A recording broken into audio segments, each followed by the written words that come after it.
इस वक्त मेरे साथ पूनम के भाई राजेंद्र कुमार केसरवानी जी हैं। जैसा कि मैंने आपको बताया किस तरह से इनकी ज़िंदगी में बहुत बड़ी उथल पुथल मची रही। ये परिवार पिछले 3 महीने से नरक की ज़िंदगी जी रहा है। न ठीक से खा पा रहा है, न ठीक से सो पा रहा है, दर दर भटक रहा है सिर्फ इंसाफ के लिए। और कहते हैं ना कि जब इंसान बहुत दुखी हो जाता है तो वो हर वो चीज़ करने की कोशिश करता है जो उसके हाथ में है। ये बेचारे हर जगह भागे, तमाम पुलिस अधिकारियों के पास भागे, जो भी इनकी जान पहचान के लोग थे उनसे संपर्क किया, मीडिया के लोगों से संपर्क किया, लेकिन आज तक स्थिति ये है कि पूनम के ससुराल वालों की गिरफ्तारी नहीं हुई है। ये सबसे बड़ा सवाल है हमारी प्रशासनिक सेवा पर, हमारे शासन प्रशासन पे, कि इतनी विभत्स घटना के बाद भी उस पूनम के ससुराल वाले, वो कातिल जो पूनम के कातिल हैं, जिन्होंने उसकी हत्या, निर्मम हत्या कर दी, वो आज भी सलाखों के पीछे क्यों नहीं है? क्या बात है कि पुलिस जो है कोई कदम नहीं उठा रही है? पिछले कई दिनों से हम यही जानने की कोशिश कर रहे थे। आज राजेंद्र जी से मुलाकात हुई। मैं चाहता हूँ रूबरू होकर वो डायरेक्ट आप लोगों को अपनी बात बताएं कि पिछले 2 महीने से क्या हो रहा है इनके साथ। राजेंद्र जी, एकदम खुल के आप बताइए कि आपको क्या क्या परेशानियां उठानी पड़ी हैं इस बीच में, पुलिस वालों की तरफ से, समाज की तरफ से, रिश्तेदारों की तरफ से, और सुना है कि आपको धमकियां भी मिल रही हैं जान से मारने की। आराम से पूरी आप घटनाक्रम को बताएं। हमको तो धमकी दी जा रही है कि अभी तो एक हत्या हुई है, तुम्हारे पूरे परिवार को ख़त्म कर देंगे अगर नहीं केस वापस नहीं लोगे तो। मुझसे कहते हैं केस वापस लो, नहीं तुम्हारे परिवार को ख़त्म कर देंगे। हम किसके पास जाए? हमारा कोई सुनने वाला नहीं है, कोई नहीं सुन रहा है। हम जहाँ जाते हैं हमको भगा दिया जाता है, हमको कोई नहीं सुन रहा है। सबसे ज़्यादा तो मुट्ठीगंज थाने की पुलिस है, हमको तो धक्का मार मार के भगा देती है। कोई हमारी सुनती नहीं, हमसे खड़ा नहीं होने देती हमको मुट्ठीगंज थाने में। तो हमको ये मुट्ठीगंज थाने की पुलिस है पूरी, ये जो है। हमको जिस दिन से घटना हुई हम घर से उतरते हैं वहीं पे लाठीचार्ज कर देती है। हम वहाँ थाने जाते हैं, हमारी कोई सुनती नहीं। मैं अब भी थाने जानता हूँ, मेरी कोई नहीं सुनती। अपराधियों की गिरफ्तारी नहीं कर रहे हैं, ये क्यों नहीं कर रहे हैं? इनके क्या रिश्ते हैं? रतनलाल परिवार से मुट्ठीगंज थाने पुलिस का कोई रिश्ता है? क्यों नहीं गिरफ्तार कर रही है? मैंने शासन को, प्रशासन को पत्र लिख करके जानकारी दिया, उसके बावजूद भी मेरी कोई सुनाई नहीं हो रही है। क्यों नहीं हो रही है? मैं ये जानना चाहता हूँ। अगर नहीं होता है तो मेरे परिवार को ख़त्म कर दो ला करके।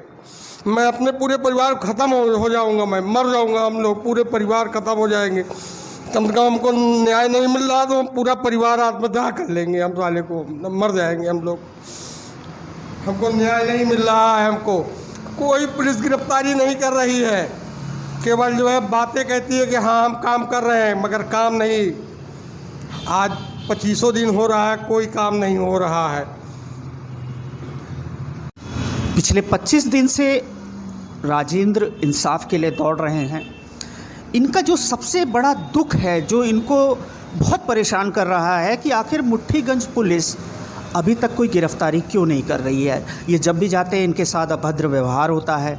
इनके ऊपर लाठी तक चार्ज किया गया था जिस दिन ये अपनी बहन पूनम की अंतिम, जिस दिन उसकी डेथ हुई थी, उस दिन गए थे, इनके ऊपर लाठी चार्ज किया गया था। पूनम के ससुराल वालों ने बहुत बेइज्जती की थी, एकदम बहुत बुरी तरीके से इनसे पेश आए थे। ये उसी दिन से भटक रहे हैं। लेकिन सवाल यही उठता है फिर से कि आखिर मुट्ठीगंज थाने पे कहाँ से कौन सा प्रेशर है? क्या उन्होंने कुछ लेन देन कर लिया है? ऐसा भी सुनने में आया कि किस स्थानीय मंत्री हैं जिनका सपोर्ट है पूनम के ससुराल वालों के ऊपर। हम पूछेंगे राजेंद्र जी से इसमें कितनी सच्चाई है। मुट्ठीगंज थाने की पुलिस कोई कार्रवाई नहीं कर रही है, कोई कार्रवाई नहीं। कि पूरा मुट्ठीगंज थाना वहाँ पे दबाव में है, इसलिए कोई कार्रवाई नहीं कर रही है। और इनका क्या रिश्ता है, क्या नाता है रतनलाल के परिवार से, ये भी मैं नहीं जानता।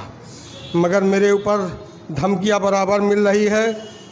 अगर केस वापस नहीं लिया तो अभी तो एक हत्या हुई है, पूरे परिवार को ख़त्म कर दिया जाएगा।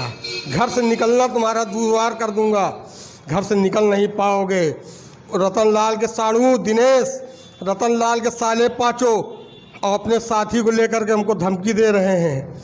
हमको घर से मैं निकल नहीं पा रहा हूँ। मैं जहाँ भी जाता हूँ मुझको धमकी देते हैं।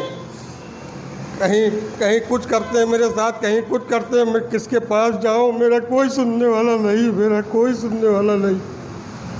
इन आंसुओं को समझने की कोशिश करिए। नहीं, आप थोड़ा सा शांत रहें। ये मेरा वादा है, आपको इंसाफ ज़रूर मिलेगा।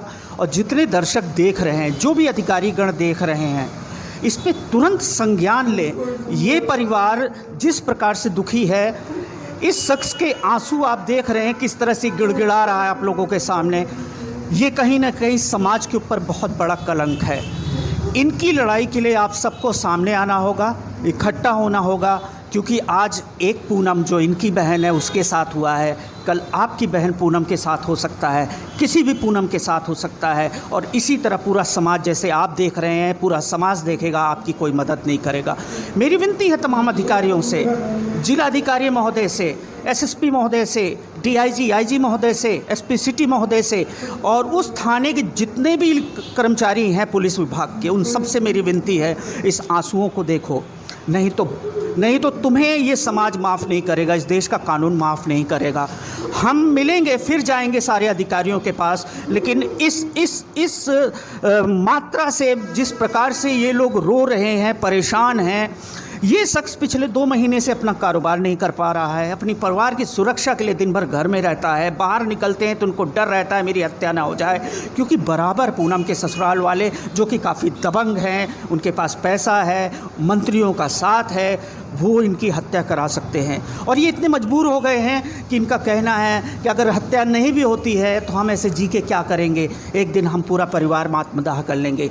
ये समाज के ऊपर बहुत बड़ा सवाल है। आप लोग राजेंद्र केसरवानी जी के लिए ज़रूर खड़े हों। उनकी एक बूढ़ी माँ है जिसका रो रो के बुरा हाल है, उसको भी अब आप देखिएगा कि उनकी माँ ने क्या कहा, लेकिन ये वाकई समाज के लिए बहुत चिंतनीय है। वो समाज की बेटी थी। और सरकार से तो हम कह ही चुके हैं, एक बार फिर निवेदन कर रहे हैं, योगी जी, मोदी जी, बेटी बढ़ाओ का नारा दिया आपने, मिशन शक्ति आपने शुरू की उत्तर प्रदेश में, तमाम तरीके के कानून बनाए, लेकिन जब बेटी घर में ही सुरक्षित नहीं है तो आप बाहर कौन सा मिशन चलाएंगे। एक बेटी किसी घर की बहू बनकर जाती है, उसको प्रताड़ित किया जाता है दहेज के लिए, भाई के पास जितना हो सकता है करता है, देता है, अपना सब कुछ बेच के देता है, लेकिन अंतोगत्वा क्या मिलता है उसको? अपनी बहन की लाश। जब घर में सुरक्षित नहीं है तो बाहर ये मिशन चला कि योगी जी क्या करेंगे बेटियों को पढ़ाकर। इस चीज़ पे मैं यही बात ख़त्म कर रहा हूँ, लेकिन ये बहुत बड़ा सवाल हमारे शासन और प्रशासन पे है कि हमारी बेटियां सुरक्षित नहीं हैं उत्तर प्रदेश में। जय हिंद, जय भारत।